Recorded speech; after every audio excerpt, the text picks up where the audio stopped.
Hello friends, नमस्कार। मैं हूं भरत। अपनी यूट्यूब चैनल पर मैथ्स, रीजनिंग અને બીજા વિષયો પણ સામેલ છે। હાલમાં આપણે रीजनिंगની અંદર કેલેન્ડરનો અભ્યાસ રનિંગ છે, તો ચાલો મિત્રો આપણે કેલેન્ડરના નવા ટોપિક વિશેની ચર્ચા કરીશું। ચલો મિત્રો, આપણે નવી પેટર્ન વિશેની માહિતી મેળવીશું। સમાન તારીખ અને વર્ષ અલગ અલગ। આપણે પહેલાં જોઈ ગયા તારીખ અલગ અલગ અને વર્ષ સમાન હતા। હવે આની અંદર નિયમ છે, લીપ વર્ષ જે વર્ષને 4 વડે નિશેષ ભાગી શકાય તેને લીપ વર્ષ કહે છે। લીપ વર્ષમાં 4ના ઘડિયામાં આવતા 4 દુ 8, 4 તેરી 12, 4 ચોક 16, 4 પંચ 24, 4 સંગ 24, 28, 32 આ બધા શું લીપ વર્ષ હોય છે। જે 4 વડે ન ભાગી શકાય તે સામાન્ય વર્ષ 1, 2, 3, 5, 6, 11। જ્યારે સામાન્ય વર્ષમાં 365 દિવસ, એમાં એક દિવસ વધારાનો હોય છે। લીપ વર્ષ 366 દિવસ, એમાં 2 દિવસ વધારાના હોય છે। લીપ વર્ષ દર 4 વર્ષે રિપીટ થાય છે, તો ક્યારેક 8 વર્ષે પણ રિપીટ થાય છે। લીપ વર્ષમાં ફેબ્રુઆરીમાં 29 દિવસ હોય છે અને સામાન્યમાં 28 દિવસ હોય છે। અહીંયા જુઓ, સામાન્ય વર્ષ હશે ત્યારે 28 દિવસ અને જ્યારે લીપ વર્ષ હશે ત્યારે 29 દિવસ આવે છે। તો ચાલો મિત્રો, આપણે દાખલા ગણીએ એટલે વધુ સમજ પડશે।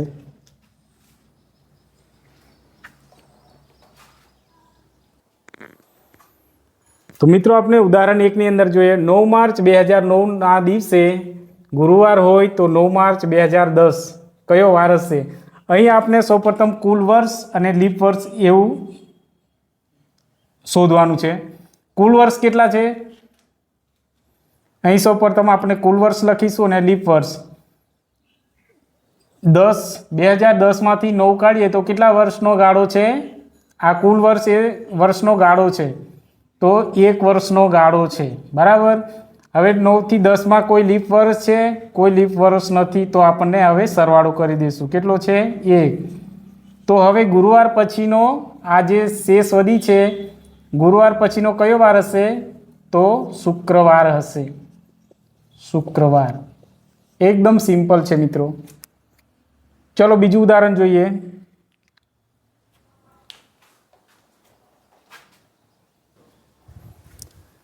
ચલો મિત્રો, ઉદાહરણ નંબર બીજું। 5 નવેમ્બર 2014ના દિવસે રવિવાર હોય તો 5 નવેમ્બર 2018, તો સૌપ્રથમ આપણે શું કરીશું? કેટલા વર્ષનો ગાળો છે? તો 2018માંથી એટલે કે 18માંથી 14 માઇનસ કરો તો કેટલા? 4 રહેશે, બરાબર। તો અહીં કુલ વર્ષનો ગાળો કેટલો છે? 4। હવે 2014 થી 18માં કોઈ લીપ વર્ષ છે? 4ના ઘડિયામાં આવતું 4 ચોક 16 1 વર્ષ આવે છે, તો લીપ વર્ષ કયું છે? 2016 એ લીપ વર્ષ છે, લીપ વર્ષ, બરાબર। તો લીપ વર્ષની સંખ્યા અહીંયા 1 આવે છે, તો હવે આનો સરવાળો કરીશું। 4 ને 1 5, તો અહીંયા રવિવાર પછીનો 5મો દિવસ, રવિવાર પછીનો 5મો દિવસ, 5મો દિવસ તો સોમ, મંગળ, બુધ, ગુરુ, શુક્ર, 1 2 3 4 5, તો કયો વાર આવશે? રવિવાર પછીનો 5મો, તો શુક્રવાર આવશે। કયો લખીશું?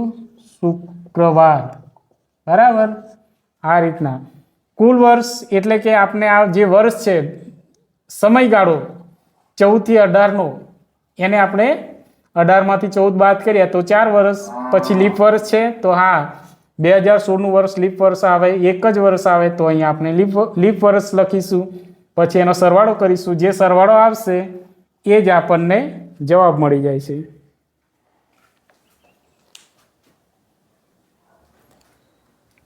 તો ચાલો મિત્રો, આપણે ઉદાહરણ નંબર 3 જોઈએ। 5 જૂન 2003ના રોજ સોમવાર હોય તો 5 જૂન 2006 કયો વાર હશે? તો સૌપ્રથમ કુલ વર્ષ એટલે વર્ષનો ગાળો કેટલો?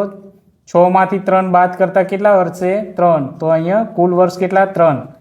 6માંથી 3 બાદ કરીએ એટલે 3 વર્ષ, 3 વર્ષનો ગાળો, 3 વર્ષનો ગાળો।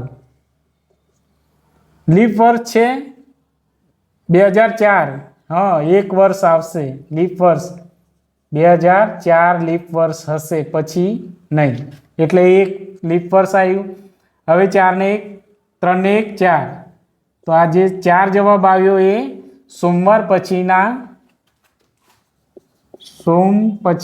4 દિવસ પછી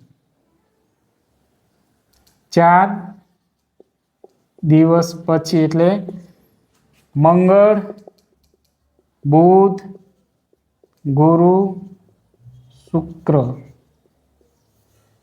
સોમ પછી ચોથો દિવસ મંગળ બુધ ગુરુ શુક્ર તો કયો શુક્ર આવશે બરાબર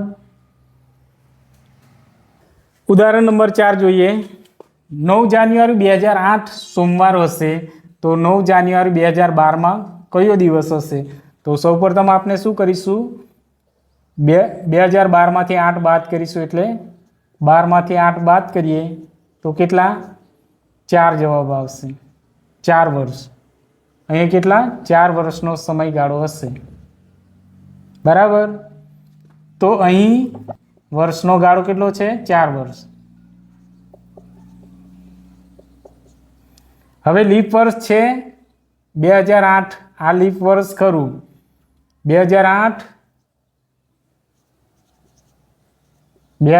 લીપ વર્ષ પછી 2012 લીપ વર્ષ ખરું પરંતુ 9 જાન્યુઆરી સુધીનું છે એટલે આપણે 2008 જ ગણાશે એટલે લીપ વર્ષ કેટલા આવશે એક જ તો કુલ કેટલા 5 સરવાળો થશે હવે સોમવાર પછીના 5 દિવસ સોમ પછીના 5 દિવસ એટલે મંગળ બુધ ગુરુ અને શુક્ર શનિ 1 2 3 4 5 પાંચમો દિવસ કયો છે શનિ તો અહીંયા શું આવશે શનિવાર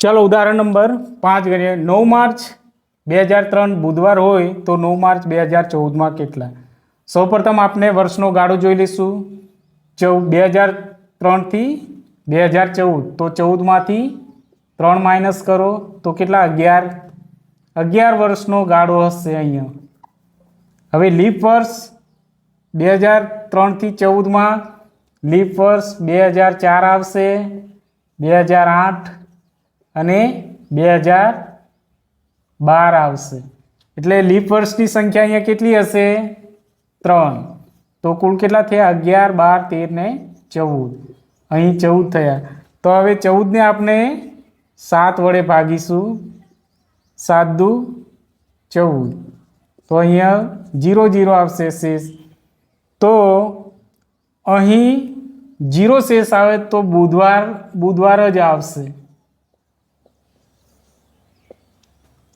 9 માર્ચ 2014 દિવસે પણ કયો બુધવાર જ આવશે